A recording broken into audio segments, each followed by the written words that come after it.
허환구의 라디오 오늘. 여러분 안녕하십니까, 허환구입니다. 기온이 뚝 떨어졌습니다. 갑자기 찾아온 한파에 저절로 온몸을 움츠리게 되는데요. 건강 잃지 않게 보온에 주의하셔야겠습니다. 자, 이렇게 추울 때 더 쓸쓸한 소식이 있네요. 보건복지부가 2022년 고독사 실태 조사 결과를 발표했습니다. 지난 5년간 고독사 발생 현황과 특징을 조사했다는데요. 혼자 살다 쓸쓸히 세상을 떠나 뒤늦게 발견된 이들이 지난해만 3,000명을 넘었습니다. 고독사는 해마다 9%씩 늘어났고요. 5, 60대 남성 사망자가 특히 많았습니다. 정부는 1인 가구 중심으로 가족 구조가 변하고 주변 사람들과 단절이 늘어나기 때문에 고독사가 늘어난다고 분석했습니다.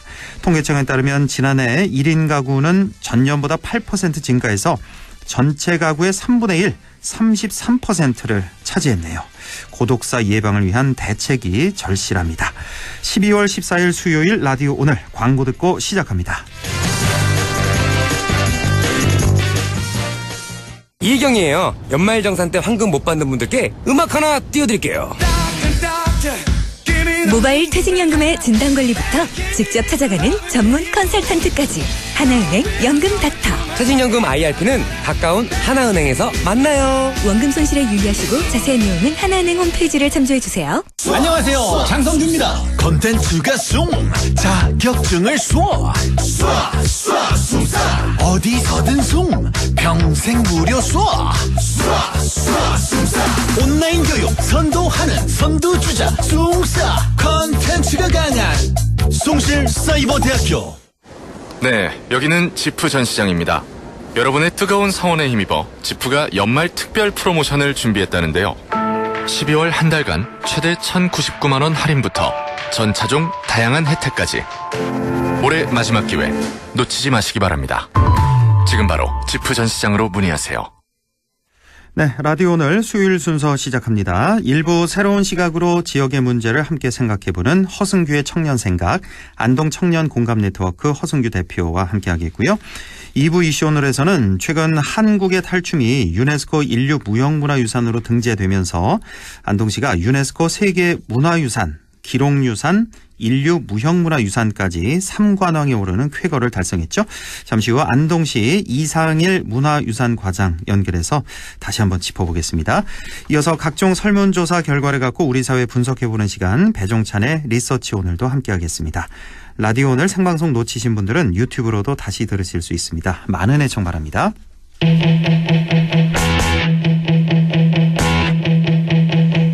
네, 허승규의 청년생각 시작합니다. 안동청년공감네트워크 허승규 대표와 함께하겠습니다. 어서 오십시오. 네, 반갑습니다. 예, 자, 지난주에 지방의원 후원회를 금지하는 그 정치자금법 제6조에 관한 헌법재판소의 헌법 불합치 판결에 대해서 말씀을 해 주셨습니다.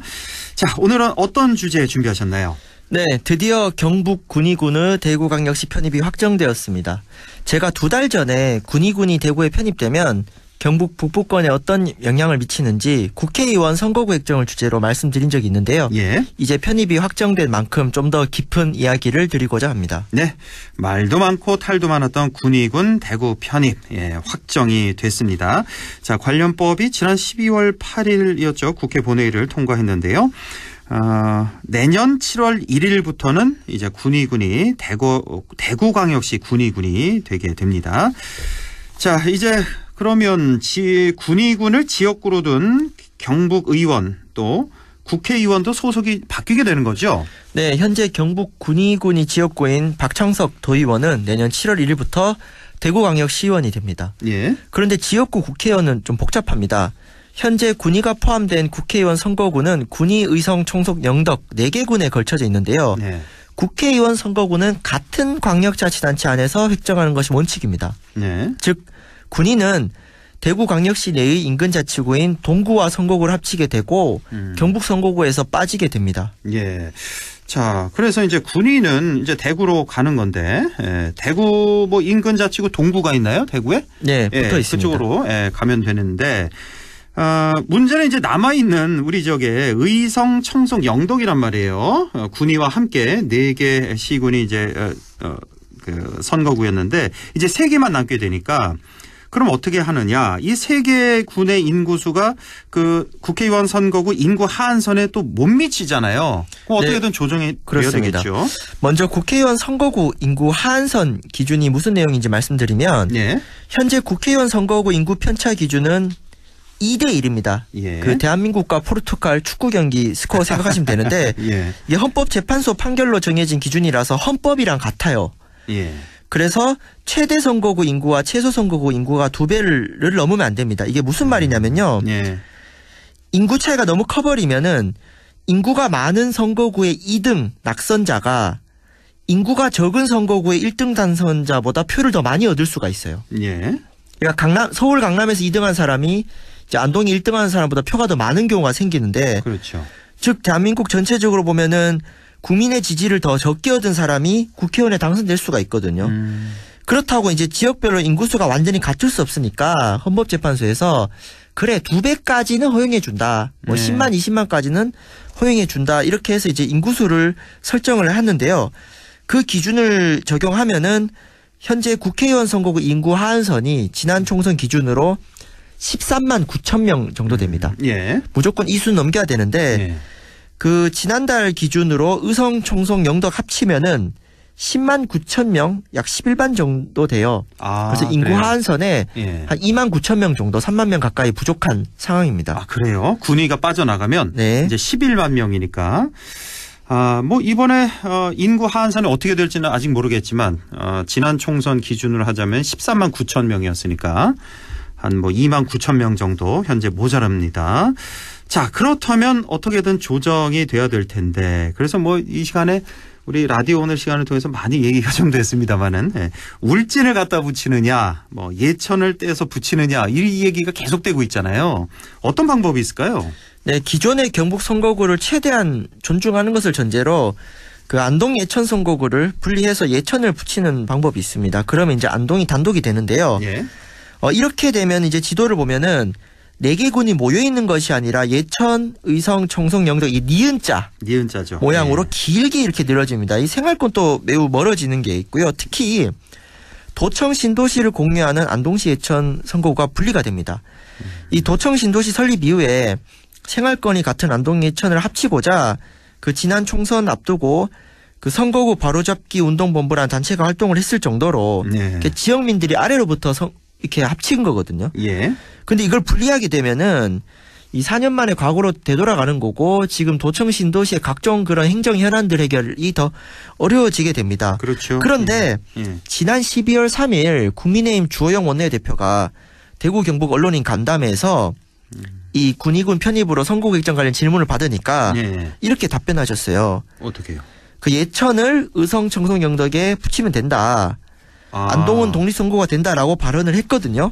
예예. 그 집권 여당의 원내대표의 발언이니 좀 참고하실 필요가 있고요. 마침 이번 주 토요일 날 주호영 원내대표가 국민의힘 안동 예천 당원 교육하러 내려옵니다.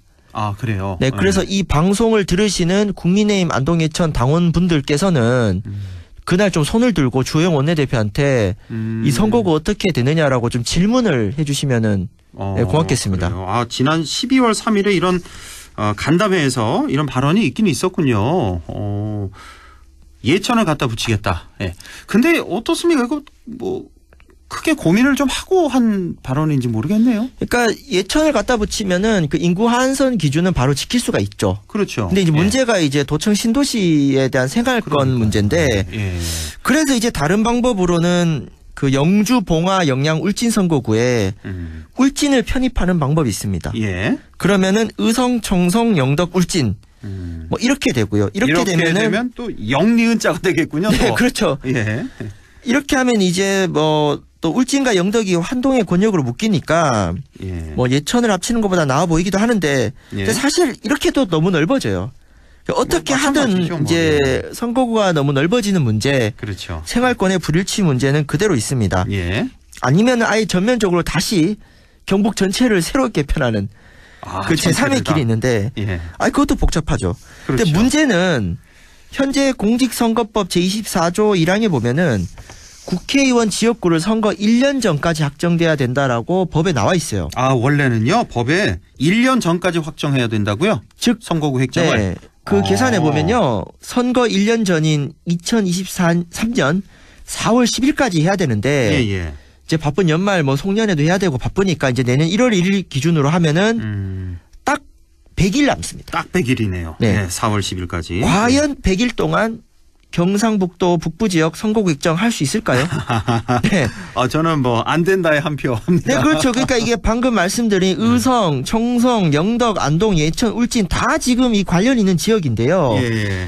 이 100일 안에 지역의 의견을 반영하려면은 그 내년 초부터 좀 지역사회에서 빠르게 움직여야 하지 않을까 싶은데 그렇죠. 예. 지금 이러한 사실 자체를 많은 지역민들이 모르고 계신 것 같습니다. 그래서 좀 이거를 많이 좀 알려야 될 필요가 있을 것 같습니다. 이게 원래 관련법이 1년 전에 확정하도록 돼 있군요. 선거구 획정을. 근데 뭐 예. 모든 국회의원들이 불법을 저지릅니다. 이걸 지킨 적이 없습니다. 지킨 적 없죠. 네. 제 기억에도 없고 아마 그 후보 등록할 때쯤 돼서 했던 기억도 나고요. 그렇죠. 네, 그래서 사실은 선거구 획정 문제를 예. 선거랑 거리가 멀 때 이렇게 많이 떠들어야 돼요. 그렇죠. 왜냐하면은 예. 선거가 다가오면은 그 이해관계가 첨예하기 때문에 이 진지한 논의가 되지 않습니다. 그래서 그렇군요. 예. 내년 초라든지 이렇게 선거 1년 전에는 최소한 이 논의가 공론화가 돼야 됩니다. 그렇군요. 예.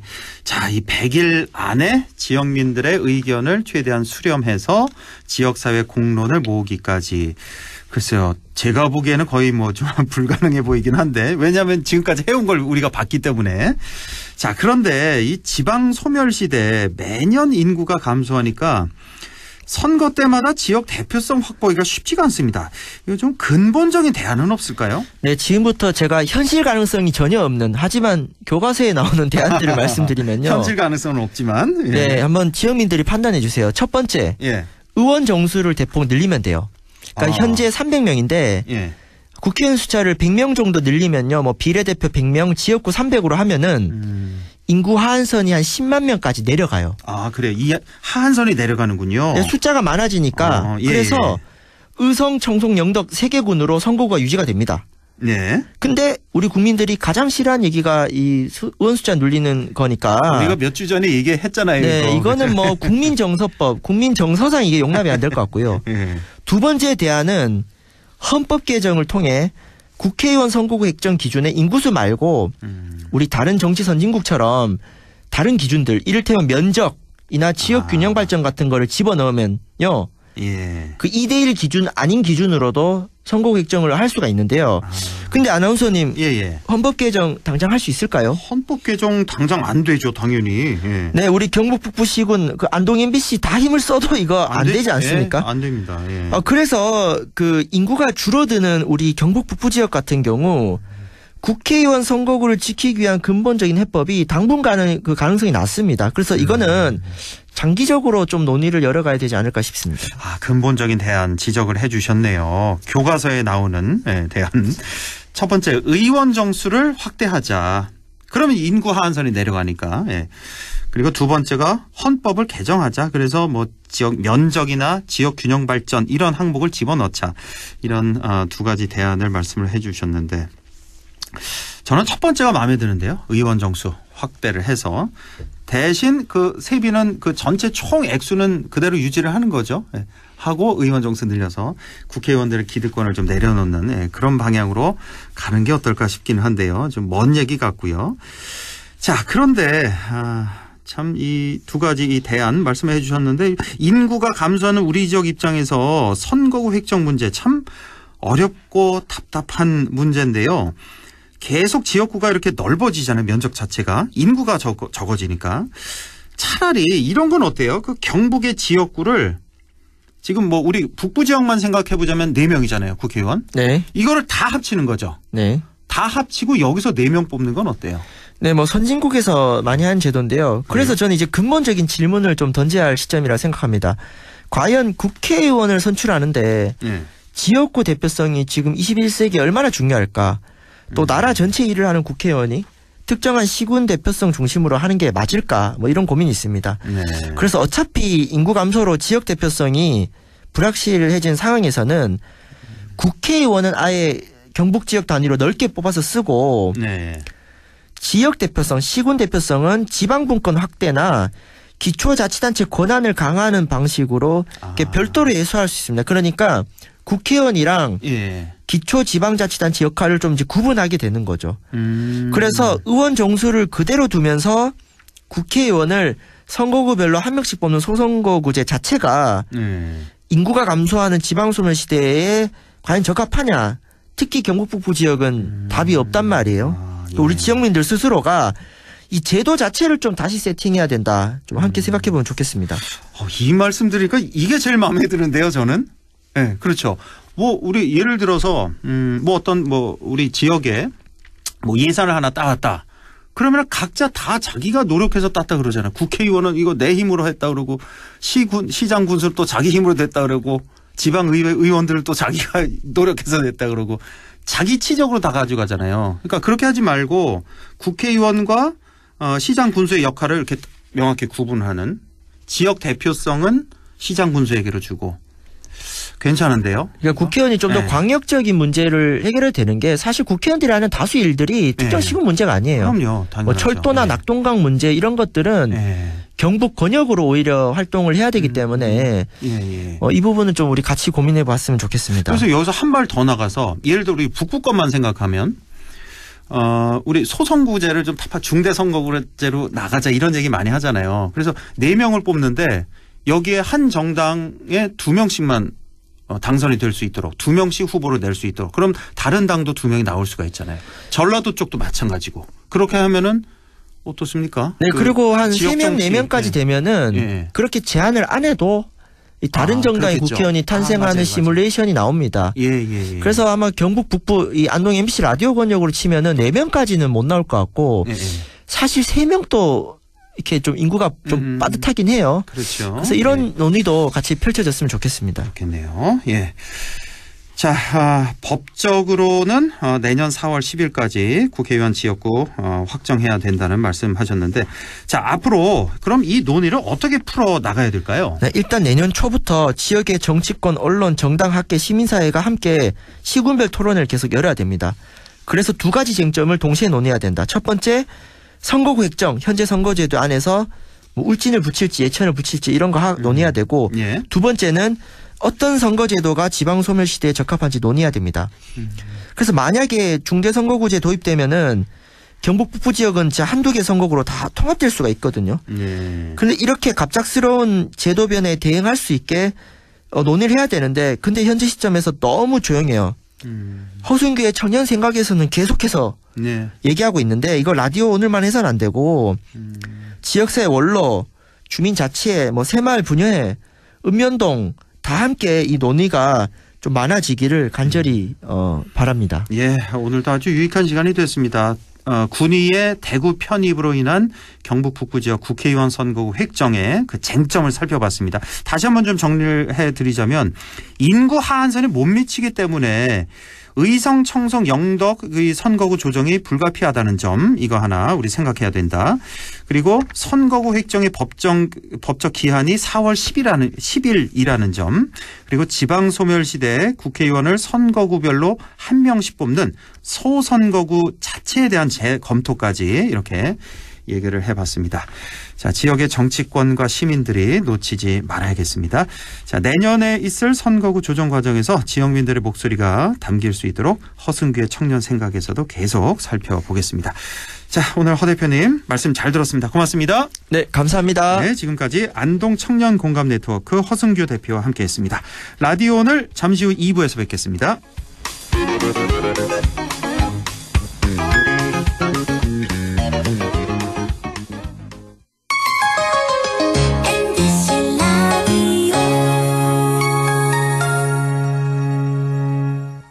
가구 살 땐 꼭 한번 가보자.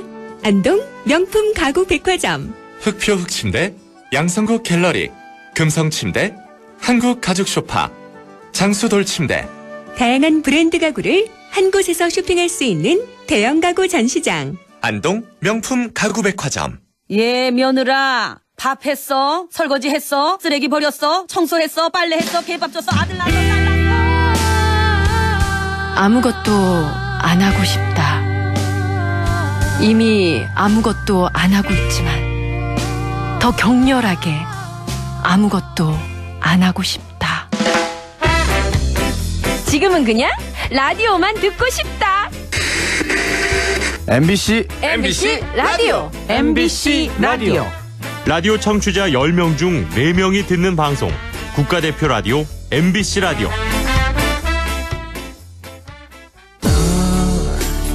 마음을 열어줘.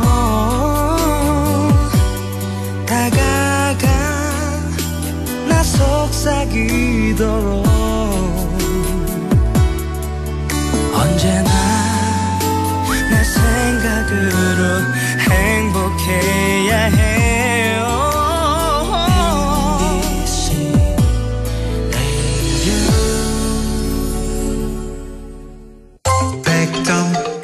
MBC 라디오. 네, 6시 26분 6초 지나고 있습니다. 이슈 오늘 시작하죠. 지난달 30일이었죠. 한국의 탈춤이 유네스코 인류무형문화유산으로 최종 등재 확정됐습니다. 이렇게 되면서 안동시는 유네스코 세계문화유산, 세계기록유산, 인류무형문화유산까지 유네스코 지정 3대 카테고리를 모두 석권한 최초의 지자체가 됐죠. 아주 큰 의미가 있는데요. 안동시 이상일 문화유산 과장 연결해서 자세한 얘기 들어보겠습니다. 이상일 과장님 안녕하십니까?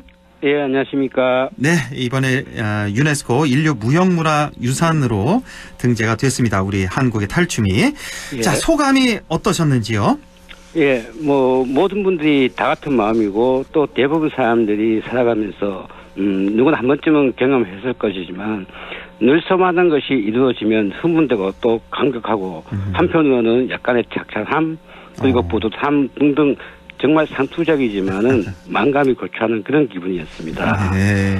예, 또 이것은 저뿐만 아니라 세계무형유산 등재회의인 정부 간 회의 현장에 함께 계셨던 시장님, 하얏털러리 보존회장님, 시의원님 등 안동 분들뿐만 아니라 한국 사람이면은 다 가졌을 감정이라 생각하고 특히 이 일에 몇 년간 열정을 쏟고 갈망한 이마카오 관계자분과 하얏벌신고 탈러리 회원분들은 더욱더 그러시다고 생각됩니다. 예, 흥분되고 감격스럽고 뿌듯하고 이것까지 알겠는데 약간의 착잡함은 뭐예요, 과장님?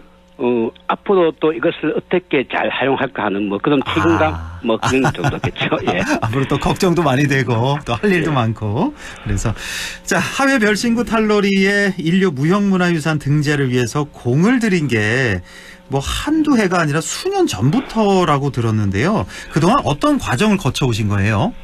예, 우리 시는 이제 하회 별신구 탈러리를 유네스코 무형문화유산으로 등재시키려고 많은 시간과 노력을 했습니다.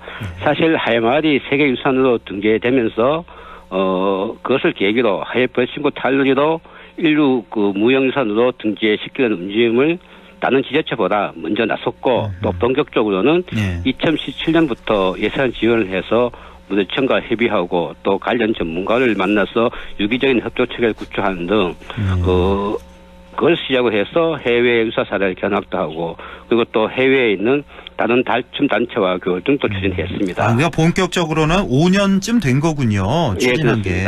예. 그래서 이 등재에 따른 또 등재 전략도 세워서 다국 간의 공동 등재 등도 시도를 하였고 또 그동안 이러한 노력과 시행착오를 거쳐 2019년도에는 문화청 협의 속에서 국내 18개 탈춤 단체가 한국의 탈춤이라는 이름으로 등재하기로 협의를 결정되었습니다. 사실 그동안 이러한 성과에는 우리 하회 별신구 탈러리 보조회 노력과 또 국내 18개 단체를 유기적으로 연결하는데 많은 공을 들인 이모크의 노력이 크다고 할 수 있습니다. 그래서 2020년도부터 등재 신청서 작성과 함께 제출까지 하고 오늘 같은 좋은 성과를 이뤘다고 할 수 있습니다. 예. 자, 하회 별신구 탈러리의 인류 무형문화유산 등재. 자, 이건 어떤 의미가 있다고 보십니까? 사실 굉장히 크다고 할 수 있죠. 이번에 하회 별신구 탈러리가 한국의 탈춤이라는 이름으로 다른 국가 지정과 국가 지정 도지역 무형문화재 18개 탈춤과 함께 인류 무형문화유산으로 등재가 되었습니다. 이것은 정말 우리 대한민국으로서 자랑스러운 일이지만 특히 우리 안동으로서는 아주 대단한 의미가 있는 일이라고 생각됩니다. 정말 아시아의 조그만 나라인 우리 대한민국인데 거기서도 정말 인구가 16만 명이 채 되지 않는 이 작은 지방 도시에서 일부 무형 문화유산, 세계 문화유산, 세계 기록유산을 다 보유하게 된 것이 않습니까? 예.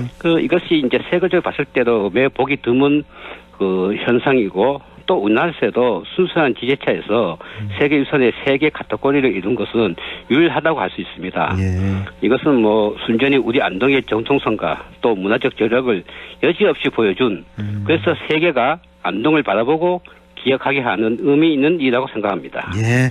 한번 정리를 좀 해보자면 이렇게 되면 이제 안동시가 보유하고 있는 유네스코 지정 유산 어떻게 되죠? 다시 한번 정리를 좀 해주시죠. 예, 뭐 간단하게 말하면 우리 시가 보유하고 있는 세계유산을 살펴보자면은 먼저 세계 문화유산으로는 2010년에 등재된 한국의 역사마을인 하야마을, 그리고 2018년에 등재된 한국의 상지승원 봉정사, 2019년에 등재된 한국의 서원인 도산서원과 변호서원이 있고요. 또 세계 기록유산으로는 2015년에 등재된 한국의 유교재판이 있습니다. 또 이번에 등재된 세계 인류 무형 문화유산 한국의 탈춤으로 하예별 지구 탈려였습니다. 덧붙여 말씀드리면은 기록유산으로는 유네스코 아시아 태평양 지역 기록유산위원회에서 등재 결정하는 유네스코 아시아 태평양 기록유산이 있는데 여기에는 올 12월에 등재된 내방가수를 비롯해서 한국의 편액, 만수 등이 있다고 할 수 있습니다. 아, 그래요. 정리를 좀 해보자면 세계 문화유산 뭐 다들 알고 계실 텐데 세계 문화유산으로는 하회마을, 봉정사, 도산서원, 병산서원 이렇게 있고 세계 기록유산으로는 유교책판 그리고 이번에 등재가 된 세계 인류 무형 문화유산에는 한국의 탈춤 그래서 하회 별신구 탈놀이가 이렇게 있습니다. 아 이거 유네스코 아시아 태평양 기록유산이 또 있군요. 그렇죠. 여기에 이제 만인소가 등재가 된 거예요? 예, 맞습니다. 아, 그렇군요. 예. 이렇게 정리가 되겠고. 자, 이렇게 해서 유네스코 3대 카테고리를 모두 석권한 최초의 지자체, 우리나라에서 지자체가 된 겁니다. 자, 반가운 한편, 아까 뭐 착잡한 마음도 드셨다고 했는데 또 어깨가 상당히 무거우실 것 같아요. 향후 계획은 어떻게 되십니까? 예, 뭐, 저희들 시는 이제 우리 지역에서 보유하고 있는 인류의 법부적 가치와 전통성, 진정성, 문화적 가치가 있는 유산을 세계 유산으로 등재시킨 것이 이제 최종 목표 생각지 않고 있습니다. 이것을 더 계승 발전시키고 또 체계적으로 보존 관리를 하고자 유네스코에서 지향하고 경고하는 인류의 법부적 가치의 지속적인 발전에 많은 관심을 두고 있습니다. 그래서 이를 위해서 문화청은 물론이고 관계 전문가와 또 지역의 관련 기관 또는 단체와 유기적인 협의 체계를 갖추려고 현재 준비하고 있습니다.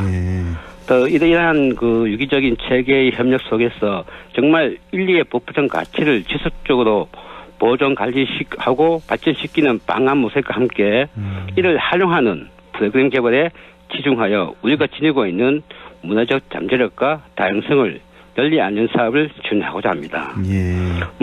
저희들 기대하는 바는 이러한 사업들이 제대로 잘 추진되면 그야말로 우리 안동은 새로운 문화 사업에 선도 역할을 할 것으로 기대되고 아울러 이와 함께 문화 사업, 나아가서 관광 사업이 활성화되어 우리 지역 경제에 이름을 줄 것으로 기대하고 있습니다. 네, 인류의 보편적 가치의 지속적인 발전에 관심을 더 두겠다라는 말씀이신데 정말 지금 이상일 문화유산 과장님과 말씀 나누고 있는데 문화유산과 할 일이 정말 많을 것 같네요. 이번에 등재가 되면서 인력이 좀 모자르진 않나요 혹시? 뭐 저희들이 시 전체 인력에서 또 항상 모자람이 있지만은 최대한 노력을 해서 이제 적극적으로 진행하려고 생각하고 있습니다. 아니 그리고 또 권기차 안동시장도 이쪽에 관심이 굉장히 많은 걸로 제가 알고 있는데 뭐 일도 너무 많이 시키시는 거 아닌가 모르겠네요. 그렇지는 않습니다. 그렇지 않아요? 자, 어떻습니까? 이 유네스코 세계유산 지정이 실제 안동의 홍보와 관광산업 발전에도 많은 도움이 되죠? 예, 맞습니다. 사실 우리 안동에 처음 세계유산으로 등재된 하회마을이 등재된 때가 지금 생각나는데 마침 하회마을이 등재되는 시기가 7월 휴가철이 한창 때였습니다. 그래서 이 시기에 정말 하회마을 찾는 관광객들을 그냥 돌려보낼 정도로 많은 분들이 찾으셨습니다. 그랬습니까? 예. 저도 이런 현상을 미처 예상치 못한 것이었는데 정말 세계유산으로 등재되는 것이 우리가 상상도 못할 만큼 파급 효과를 낸 사라고 할 수 있습니다. 그래서 저희들이 이제 뭐 우리나라뿐만 아니라 세계 여러 나라에서 관광 사업이라든가 자국 홍보 또 문화적 자긍심 등 여러 가지 이유로 세계 유산으로 등재시키려고 서로 노력하려고 하고 있는 것이 그 특징이라 할 수 있습니다. 또 우리 역시 이러한 사례를 보고 직접 겪기도 해서 홍보의 효과, 관광사회 발전의 기여 등은 대단하다고 할 수 있습니다. 이런 것들을 우리가 바탕으로 해서 안동시는 안동이 보유하고 있는 세계유산의 그런 효과를 과연 제대로 또는 더 유익하게 활용할 수 있기 위해서 세계유산의 콘텐츠 개발에 집중을 하려고 합니다. 앞서 말씀드린 것과 같이 전문가와 또 관련 단체와의 유기적인 협력 체계 속에서 필요하면은 또 국제적으로 유명한 전문가도 초빙해서 정말 재미있고 유익한 프로그램을 개발해서 우리 안동의 홍보뿐만 아니라 문화사업 발전에도 도움이 되고자 계획하고 있습니다. 그렇군요. 예. 또 안동시에서는 이번 등재 말고도 뭐 여러 가지 뭐 보물과 유산이 많아서 추가로 지금 유네스코 등재 추진하고 있는 게 그 전통 한지가 있다고 들었습니다. 이건 이제 2026년에 등재하는 것을 목표로 한다고 이 말씀도 좀 전해드리고 마지막으로 자 소중한 문화유산을 잘 보존하고 지켜나가는 아주 매우 막중한 임무가 주어졌는데 끝으로 덧붙이고 싶은 말씀이 있다면 좀 전해주시죠. 예, 뭐 사실 이제 이번 하이베슈군 탈루리가 유네스코 인류 무형문화선으로 등재될 만때 많은 시민들의 축하와 격려가 있었습니다. 이것은 그만큼 이제 시민들의 관심이 많다고 저는 생각하고 있고 따라서 정말 무거운 책임감을 느끼면서 우리 시가 보유하고 있는 정통유산에 대한 보존 관리에 발전에 최선을 다하겠다는 생각이 듭니다. 하지만 이게 우리 뭐 행정기관에서만 해서 될 일이 아닌 것 같고 제 생각으로는 많은 시민들이 이러한 관심을 가지고 뭐 아낌없는 격려와 질책을 해주시면 우리가 더욱더 노력해서 우리 시의 문화적 위상이 올라갈 수 있도록 최대한 노력하겠습니다. 오늘 이렇게 말씀만 들어도 참 든든합니다. 앞으로 할 일이 정말 많으실 것 같네요. 오늘 말씀 잘 들었습니다. 고맙습니다. 예, 감사합니다. 예, 지금까지 안동시 이상일 문화유산 과장이었습니다.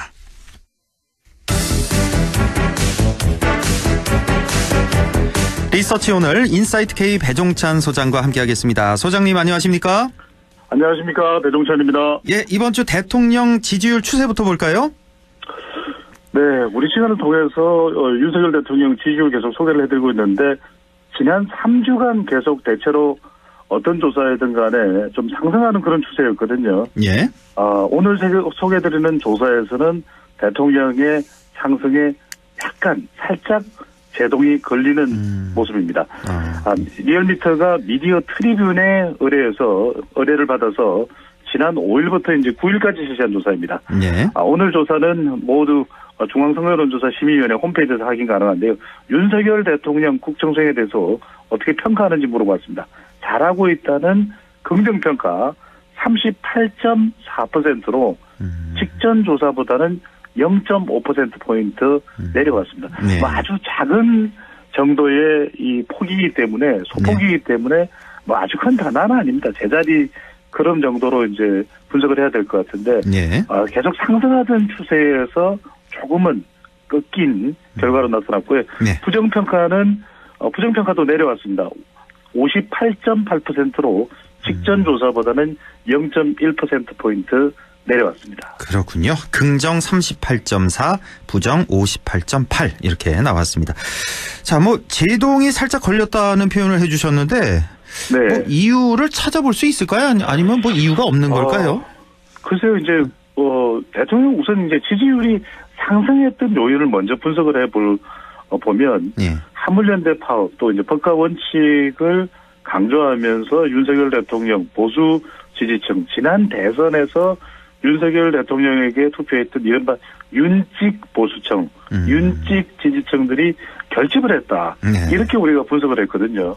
그런데 이제 화물연대 파업도 일단 철회가 됐고 일단락되는 모습이고 그렇다면 이제 다른 어떤 추가 상승할 수 있는 동력이 만들어져야 되는데 그러니까 추가 상승하는 동력보다는 뭐 허한고객께서도 아실 겁니다. 우리 청취자분들께서도 이 이태원 참사 관련된 논란이 재점화되는 양상. 이게 윤석열 대통령의 지지율에는 조금 부담을 준 것 아니냐.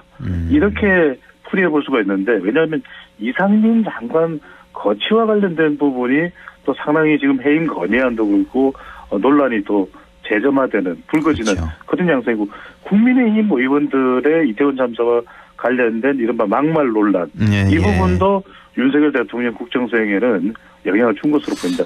왜냐하면 대체적으로 이제 부정평가는 20대, 30대 또 중도층, 이태원 참사와 관련이 있고 좀 반응을 보일 만한 그런 응답자층에서 민감하게 나타났다는 점에서 이태원 참사 관련된 부분이 윤석열 대통령 지지율 상승에 제동을 건 것으로 보입니다. 그러니까요.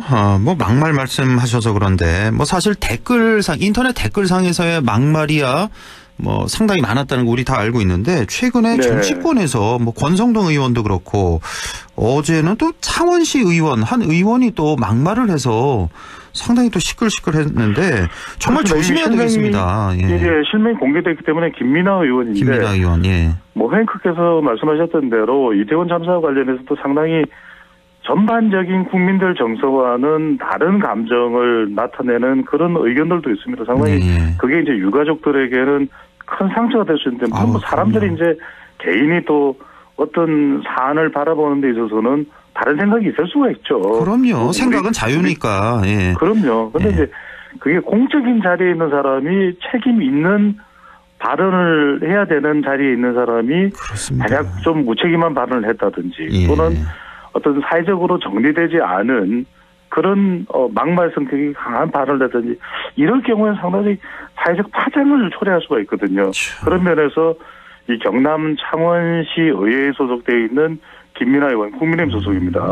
그래서 이 발언이 마치 지금 유족들이 일종의 자식 파리를 하느냐, 뭐 이런 어떤 발언 내용들이 상당히 지금 큰 파장을 불러오고 있고, 지금 이 국민들의 어떤 반응 자체가 이제 댓글로 분석을 해보면 상당히 또 격앙된 분위기. 물론 이제 본인이 사과를 하긴 했습니다만 공인인 줄 몰랐다.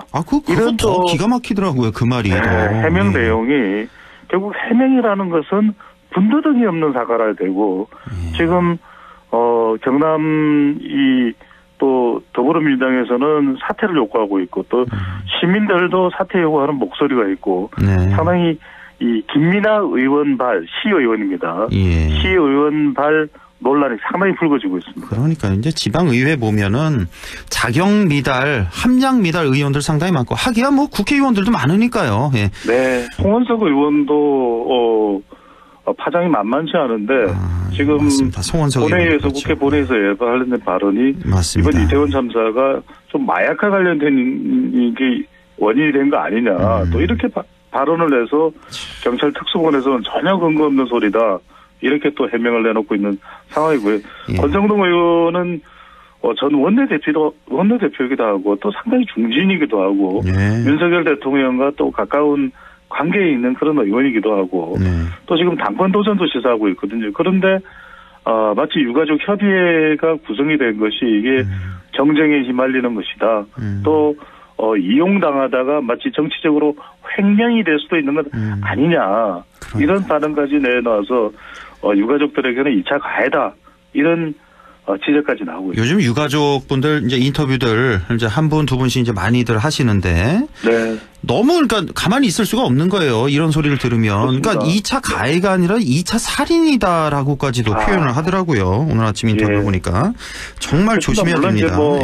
아까도 말씀드렸지만 바라보는 평가는 시선과 시각은 다를 수 있습니다만 우리가 가장 먼저 생각해야 되는 것은 희생당했다는 겁니다. 그럼요. 그 사망자들에 대해서 왜 그 현장에 갔을 때 그 현장에서 그런 사고가 있어서 참사를 당한 그런 사람들을 위로는 못해 줄 망정, 마치 왜 갔느냐, 왜 보상을 요구하느냐, 왜 사과를 요구하느냐, 그런 것은 정말 있어서는 안 될 일인 거죠. 그렇습니다. 예. 자, 예산안 얘기 잠시 뒤에 시간이 좀 허락하면 하고요. 그 정치인 네네. 호감도 조사 있었잖아요. 그렇습니다. 여기 지금 제가 기억나는데 홍준표 시장이 가장 인기가 높다? 이렇게 나왔던데요. 이거 좀 예. 설명해 주시죠. 우선 좀 정리를 해드려야 될 것이 한국갤럽이 자체 조사로 지난 6일부터 8일까지 실시한 조사입니다. 정치인들이 이제 호감도를 물어봤는데 정치인들의 호감도가 중요한 것이 결국 정치인은 자기 부고 외에는 알려지는 것이 좋다. 이른바 인지도가 중요하고요. 예. 그다음에 이제 누군가로부터 사랑을 받을 수 있는 이 좋아한다라고 하는 그런 호감을 얻을 수 있는 호감도가 중요하고 그래야만 투표로 이어지는 충성도가 연결되거든요. 예. 이른바 인지도, 호감도, 충성도, 인호충이라고 할 수 있는데 물론 오늘 소개해드리는 순위에 올라 있는 모든 이 정치인들이 비호감이 더 높습니다. 네, 호감도만 놓고 봤을 때 가장 높은 사람이 누구냐? 여러분들 우리 청자분들께서 누군지 한번 좀 짐작을 해주시면 좋거든요. 이거 중요한 거예요. 내가 우리 대구 시민들을 얼마나 열심히 시정을 하고 있는데 누군지 아시겠습니까? 그렇게 많이 비슷하진 않은데 죄송합니다. 예. 홍준표 시장. 예, 자제하겠습니다. 좀 해보려고 그러는데 안 됩니다. 홍준표 시장입니다. 그러니까 이제 37%로 가장 높았고요. 다른 국민의힘의 유력 대선 후보인 오세훈 시장 또 한동훈 장관보다도 안철수 의원보다도 더 높았고요. 예. 더불어민주당에서는 이재명 민주당 대표가 높았는데 31%였습니다. 그러니까 이 전체 후보들이 많은데 그 중에서도 물론 이제 개인 한 사람 한 사람 이제 호감 비호감을 물어봤는데 홍준표 시장이 이렇게 37%로 가장 높다는 건 이른바 사이다요가 홍카콜라. 그러니까 세대별로 봤을 때는 20대에서 호감 비호감인데 20대에서 이 홍준표 시장의 호감도가 무려 42%나 됩니다. 아, 그래요? 그러니까 이제 이준석 전 대표에게 호감을 보였던 20대와 30대 특히 이 남성들이, 2대남, 3대남들이 홍준표 시장의 이런 홍카콜라, 그 대학생들 위해서 반값 등록금 좀 해요. 이런 좀 가감한, 네. 똑같지 않다고 하셨는데 계속 하겠습니다. 이 홍준표 시장의 이른바 홍카콜라에서 후련하게 이 젊은 세대들을 파고 들어갔고 27년간인가요? 계속해서 꾸준하거든요. 예. 토지일간 똑같은 모습의 홍준표 시장에 대한 호감도가 그래도 다른 정치인보다는 더 있는 결과로 나타나서 상당히 이 조사가 흥미로웠습니다. 그러다 보니까 홍준표 시장 당연히 한국갤럽 조사를 봤을 텐데 흥미로운 건 이겁니다. 우리 청취자분들 기억하실지 모르겠는데 예전에 이 홍준표 시장이 한국갤럽만 자유한국당 대표를 맡았을 때 이 지지율이 낮게 나왔거든요. 민주당이 높게 나오다면 이거 한국갤럽 이거 조사 못 믿겠어 이랬거든요. 예. 그런데 이번 조사를 보고는 아마 홍준표 시장이 그럴 것 같아요. 제일 믿을 만한 조사가 한국갤럽이에요. 예, 말이야. 이 한국갤럽 이거 제일 중요한 조사예요. 이렇게 되지 않을까. 그러고도 남을 것 같습니다. 예. 네. 자, 홍준표 시장, 물론 비호감도가 더 높습니다만, 호감도 면에서는 이제 1등을 차지했다는 거고, 네. 그 한동훈 장관하고 이준석 대표도 전 대표도 여기 들어갔었나요? 어떻게 나왔나요? 이게 흥미롭습니다. 한동훈 장관에 대해서 이제 또 한때 조영원 대표가 수도권 20대 MZ세대의 지지를 받는 당대표 이야기를 하면서 한동훈 장관이 주목받지 않았습니까? 예. 근데 정작 20대에서 한동훈 장관의 호감도는 16%밖에 안 됩니다. 높지가 않네요, 생각보다. 그러니까요. 그래서 한동훈 장관에 대해서 뭘 믿고 MZ세대의 이야기를 한 것인지는 모르겠는데 정작 20대 호감은 16%인데 사실 한동훈 장관보다도 우리가 20대 이야기를 할 때 30대 이야기를 할 때 MZ세대 그러면은 누굽니까? 이준석 대표죠. 네네. 그래서 특히 이제 2대남, 3대남에 대해서는 상당히 이 호감을 많이 받는 인물이 이준석 전 대표인데 이번 조사에서 흥미로운 게 남성에서 호감도가 29%밖에 안 됩니다. 이준석 대표에 대한? 네. 호감이 가지 않는다가 무려 62%가 되고 이제 20대로 봤을 때 20대에서 호감이 24%밖에 안 됩니다. 그래요? 네. 그래서 이준석 전 대표가 이 2대남 이른바 돌풍과 열풍, 팬덤이 어디로 가버린 것일까? 이게 좀 청년 세대를 많이 대변해 줄 것으로 생각했던 이준석 전 대표였는데 사실 정작 이준석 전 대표가 당대표 시절에도 청년 관련된 건 사실 많이 안 나왔거든요. 혁신위원회다 또는 이제 윤핵관과 이렇게 대결하는 모습은 많이 비쳤었는데 정작 좀 청년 세대들을 위해서 이준석 대표가 뭔가 큰 일을 할 것이라고 기대를 했던 것이 이제 2대남, 3대남 또 그랬었는데 특별히 그런 게 딱히 없다 보니까 또 이제 이 당내 또 대표직을 놓고서 또 갈등을 벌이다 보니까 그래서 좀 시간이 지나면서 물론 이제 나중에 또 돌아올지 어떨지는 모르겠습니다만 이번 조사를 보면 이른바 2대남의 남자, 3대남의 남자인 이준석 전 대표의 이 열풍과 돌풍이 조금 사라진 것 아닌가라는 결과로 나타났습니다. 예. 자, 최근에 이명박 전 대통령과 김경수 전 경남지사에 대한 사면 얘기가 계속 나오고 있습니다. MB 같은 경우는 이제 이번에 사면 될 것 같고, 김경수 전 지사 같은 경우는 복권 없는 사면은 반대한다. MB 사면에 들러리 반대한다. 이렇게 밝히고 있어서 오늘 또 시끌시끌하던데 이 사면에 대한 여론은 어떻게 나타났습니까? 사면 여론은 이번에 뭐 따로 실시되지 않았지만 지난번에 이제 이 강복절 특사로 많이 거론이 됐었거든요. 이명박 전 대통령에 대해서는. 근데 경제인에 대해서는 이재용 지금은 삼성 회장입니다. 상당히 긍정적인 여론이 높은데 이명박 전 대통령은 그렇게 썩 찬성 여론이 높지 않았습니다. 그럼에도 불구하고 더 이상 이제 뭐 늦출 수가 없다. 이게 이제 윤석열 정부의 또 대통령실의 의사로 또 나타나고 있어서 이번에 28일로 예정돼 있는데 이명박 전 대통령은 사면될 가능성이 상당히 높다. 사실 주목되는 인물은 김경수 전 지사거든요. 왜냐하면 사면에다 복권까지 되면은 상당히 다음 총선에도 출마하고 2027년 민주당의 유력 대선 후보로 부각되는 거 아닌가 이런 이야기가 나왔는데 복권 없는 사면만 이야기가 되다 보니까 복권 없는 이야기는 뭐냐면 2028년까지는 선거에 출마를 못하거든요. 28년까지 못하는군요. 맞습니다. 네. 그러다 보니까 2027년 대선에 출마 못하니까 이 부분에 대해서 이제 김경수 전 지사는 이명박 전 대통령 사면에 들러리서기 싫다. 그래서 가석방 사면 불원 신청서를 냈다. 이런 이야기가 나오고 있습니다. 그래서 가석방이든 사면이든 원하지 않는 김경수 전 지사. 이렇게 인터넷에서 김경수 전 지사도 상당한 팬덤이 있거든요. 상당히 지금 뜨거운 관심을 불러일으키고 있어서 어떻든 저떻든 이제 5개월 뒤면은 김경수 전 지사가 나올 텐데 일단 나오게 되면 선거에 출마할 수 있든 없든 간에 김경수 전 지사에 대한 관심은 상당히 이 민주당 내에서도 또 지지층에서도 떡을 것으로 보입니다. 그렇군요. 여기에 대해서 또 뭐 대통령실에서 상당히 불쾌했다. 뭐 이런 보도도 있고 뭐 떡 줄 사람은 생각도 않는데 김치국 마신다. 뭐 본인이 양심순자냐. 뭐 이런 비판의 목소리도 여권 내에서도 많이 나오고 있는 것 같습니다. 그래서 뭐 정치인 사면이라는 건 이제 좀 없애야 되는 건 아니냐.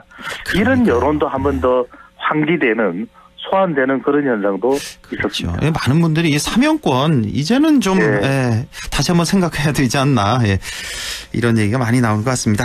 오늘 말씀 여기까지 듣겠습니다. 인사이트 K 배종찬 소장과 함께했습니다. 고맙습니다. 감사합니다.